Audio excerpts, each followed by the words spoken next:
හොඳයි. ඉතින් හැමෝම සාදරයෙන් පිළිගන්නවා අපේ අලුත්ම අලුත් ලෙසන් සීරීස් එකත් එක්ක. ඉතින් මේ ලෙසන් එකේදී ඔයාලට කියලා දෙන්න හදන්නේ අපි මේ ස්මාර්ට් මනි concept. එහෙම නැත්නම් SMC method එකත් එක්ක කොහොමද ට්‍රේඩ් කරන්න කියලා. ඉතින් අපි මේ මුල් ලෙසන් එකේදී කියලා දෙන්න හදන්නේ මේකේ මේ මොනවද බේසික් දේවල් ටික කියලා. අපි මේ එකින් එක කතා කරමු. අපි මුලින්ම දැනගනිමුකෝ මොකක්ද මේ ස්මාර්ට් මනි concept එක කියන්නේ. ඉතින් මේ ස්මාර්ට් මනි concept එක කියන එක කවුද හොයාගෙන තියෙන්නේ? හොයාගෙන තියෙන්නේ inner circle trader. එහෙම නැත්නම් ICT කියලා කෙනෙක් තමයි හොයාගෙන තියෙන්නේ. පුද්ගලයෙක් සඳහන් වෙන්නේ නැහැ. ICT inner circle trader. ඔන්න ඔය විදිහට තමයි එයාව හඳුන්වන්නේ. නිකන් අර Bitcoin එකේ සතෝෂි නකමොටෝ වගේ මේ ස්මාර්ට් මනි concept එකේ මූලික අඩිතලම හොයාගෙන තියෙන්නේ inner circle trader කියලා කෙනෙක්. ඉතින් මේ ක්‍රමය එයා හොයාගන්න හේතුව තමයි දැන් අපි ට්‍රේඩ් කරනවානේ. මේ මාකට් එකේ ට්‍රේඩ් කරනකොට දැන් ඔය ඉන්ඩිකේටර්ස් යූස් කරනවා, ඊට පස්සේ පැටර්න්ස් යූස් කරනවා. මේ දේවල් එක්ක අපිට තියෙනවා මේ පොඩි ගැටලුවක්. අපි ලොස්ට් වෙනවා. හරි, සමහර අවස්ථාවලදී මේ ෆේක් අවුට් වෙනවා, ඊට පස්සේ ලික්විඩිටි හන්ටිංగ్ වෙනවා, ඊට පස්සේ ස්ටොප් ලොස් හන්ට් වෙනවා. ඉතින් මේ දේවල් වලට පිළියමක් ලෙස තමයි මේගොල්ලෝ මේක හොයාගෙන තියෙන්නේ.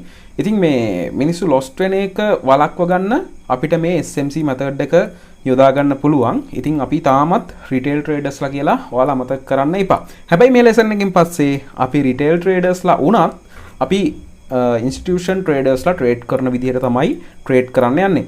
ඉතින් මේ අපේ හිඩන් පම්ප් කෝස් එක තුල දැනට අපි උගන්වලා තියෙන දේවල් වලට අමතරව මෙන්න මේ අලුත් method එක ඔයාලා ඉගෙන ගන්න අද මම මුල ඉඳන් හරි මේ ලෙසන් එකේ ඉඳන් මුල ඉඳන් මේ SMC ක්‍රමය යූස් කරන ආකාරය වලට කියලා දෙනවා. ඉතින් අපි දැන් ඉන්ඩිකේටර්ස් එහෙම යූස් කරන්නේ නැද්ද? යූස් කරනවා. අනිවාර්යෙන් යූස් කරනවා. ඒ දේවල් එක දැන් අපි ඔය සාමාන්‍ය ගොඩාක් දුරට ලොස්ට් වෙන්නේ මොන වගේ කරපුවාමද? ඔය ස්ටොප් ලොස් හන්ට් වුණාම, ලික්විඩිටි හන්ටිං වුණාම ඔන්න ඔය වගේ දේවල් වලදී අන්න ඒ දේවල් වලින් බේරෙන විදිය තමයි මේ SMC inner circle trader අපිට මේ method එක හඳුන්වලා දීලා තියෙන්නේ. ඉතින් අපි මේ concept එක මුල ඉඳන් basic to advanced ඉගෙන ගමු. ඉතින් මේ advanced කියලා මේක ඉගෙන ගන්න ලොකු දෙයක් තියෙනවා. හරි. ඒ නිසා අපිට අත්‍යවශ්‍යම දේවල් ටික දැනට use කරන සාමාන්‍ය powerful දේවල් ටික විතරක් ඉගෙන ගමු. හරි. ඉතින් market structure එක මේකේ ප්‍රධානම කොටසක් තමයි මේ market structure එක කියන්නේ. මොකද්ද මේ market structure එක කියන්නේ? හරි, අපි දැන් ඉස්සරහට ලෙසන් වලදී මේවා වෙන වෙනම කතා කරනවා. මම මේ නිකන් බේසික් අයිඩියා එකක් මෙතන දෙනවා. market structure එක කියන්නේ market එකක් ගමන් කරන දිශාව. හරි, අපි දන්නවා දිශා දෙකක්. මොකද්ද? up trend එක, down trend එක. එහෙම නැත්නම් තව දිශාවක් තියෙනවා. මොකද්ද? දිශාවක් නැතුව, ඒ කියන්නේ අර up trend එක down trend එකට අමතරව consolidation එකක් වෙනවා. ඒ කියන්නේ එකම සමාන්තර විදිහට මාකට් එක ගමන් කරනවා. ඒකත් මේ මාකට් ස්ට්‍රක්චර් කියන එකට අයත් වෙනවා. ඉතින් මේ ඊට අමතරව මේකේ තව concept එකක් තියෙනවා. මොකද්ද? අපි ගමු ඊළඟ එක imbalance fair value gap FVG කියලා අපි කියනවා. මේ imbalance එකක් හෝ fair value gap එකක් කියන්නේ candle වල හිස්තැන්. හරිද? මම ඒවා ඔයාලට ඉස්සරහට කියලා දෙනවා. ඉස්සරහ lessons අනිවාර්යයෙන්ම බලන්න මේවා එකින් එක වෙනස් කරලා අපි කියලා දෙනවා. කැන්ඩල් වල ඇති වෙනවා හිස්තැන්. මේ හිස්තැන් ඇති වෙන්නේ කොහොමද? මේ වගේ දේවල් අපි ඉස්සරහට කතා කරමු. ඉතින් මේ imbalance fair value gap එක අපිට ලොකු buying opportunities එහෙම නැත්නම් selling opportunities short and long දාන්න හොඳ opportunities හම්බ වෙනවා. ඉතින් මේ දේවල් අපි ඉස්සරහට කතා කරමු. ඊට අමතරව මේකේ තියෙනවා liquidity voids. liquidity voids කියන්නේ මොකද්ද? liquidity voids කියන්නේ coin එකේ මිල ඉහළ පහළ යනවනේ. එක දැන් හිතන්නකෝ green candles ගොඩාක් හැදීගෙන යනවා. හරිද? හැබැයි මේ මාකට් එකේ ක්‍රමයක් තියෙනවා. අපි කියන්නේ අර පොතට අනුව වෙනවා කියලා.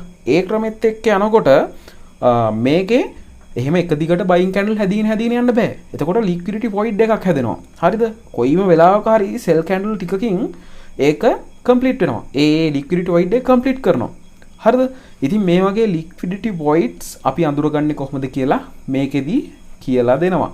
ඉතින් මේ ඊට පස්සේ අන්තිමටම අපි මේ SMC method එකේ කතා කරන අන්තිම කොටස order blocks. මේ order block එකක් හැදෙන විදිහ නම් මම මෙතන explain කරන්න යන්නේ නැහැ. අපි බලමු ඕඩර් බ්ලොක් එකක් කියන්නේ මොකක්ද කියලා. නිකන් අපි දාලා ID එකක් ගමු. මුලින්ම බලමු සෙල් ලෝඩ් එකකට එන්ටර් වෙන විදිහ. හරිද? එතකොට green candles හැදෙනවනේ. මේ green candles හැදෙනකොට අපිට අපි ඉස්සෙල්ලා කතා කරේ liquidity void ගැන. අන්න එහෙම liquidity void ඇති වෙනවා. ඉතින් මේ sell candle හැදුනත් එතනටම තමයි. ඒ විදිහට swing high එකේ හැදිලා තියෙනවා නම් මේක order block එකක් විදිහට අපි අඳුර ගන්න. කොහොමද order block අඳුර ගන්න කියලා අපි ඉස්සරහට කියලා දෙනවා. මේ swing highs වල සහ swing lows වල හැදෙන blocks වලට තමයි අපි order block එකක් කියලා කියන්නේ. ඉතින් මේකේ structure එකක් තියෙනවා. මේ order block එක ගාවට අනිවාර්යෙන් ආයෙ නැවත සැරයක් market එක එනවා. එහෙම නැත්නම් break out වුණොත් ලොකු up trend එකක් යනවා. එහෙම නැත්නම් down trend එකක් යනවා. මෙන්න මේ වගේ කතන්දර ගොඩාක් තියෙනවා මේ order block ගැන. ඉතින් වැඩි කතා නැතුව අපි මේ lesson එක ඉවර කරගන්නේ. තව දෙයක් පොඩි දෙයක් කියන්න තියෙනවා. මේකේ order flow කියලා එකකුත් තියෙනවා. අපි ඒකත් ඉස්සරහට කතා කරමු. ඒක නම් එච්චර ලොකුවට අදාළ වෙන්නේ නැහැ. මොනවද අපි අද කතා කරේ? මාකට් ස්ට්‍රක්චර් එක කියන්නේ මොකද්ද? ඉම්බැලන්ස් එකක් කියන්නේ මොකද්ද? ලික්විඩිටි වොයිඩ් එකක් කියන්නේ මොකද්ද? ඕඩර් බ්ලොක් එකක් කියන්නේ මොකද්ද කියන දේවල්.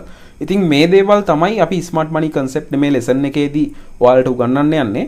ඉතින් මේක හොඳ අවධානයෙන් හොඳට ඉගෙන ගන්න. මේක සුපිරි concept එකක්. ඉතින් මේ පිළිබඳ YouTube videos එකක් තියෙනවා. ඊට වඩා ටිකක් සරල කරලා ඔයාලට තේරෙන භාෂාවෙන් මම මේක කියලා දෙන්න තමයි සූදානම් වෙන්නේ. ඉතින් මේ හැඳින්වීමේ වීඩියෝ එක මේක. අපි ඉස්සරහට බලමු ඊළඟ ලෙසන් එකේදී මොකක්ද මේ මාකට් ස්ට්‍රක්චර් එක කියන්නේ කියලා. එහෙනම් අපි ඊළඟ ලෙසන් එකේදී හම්බෙමු.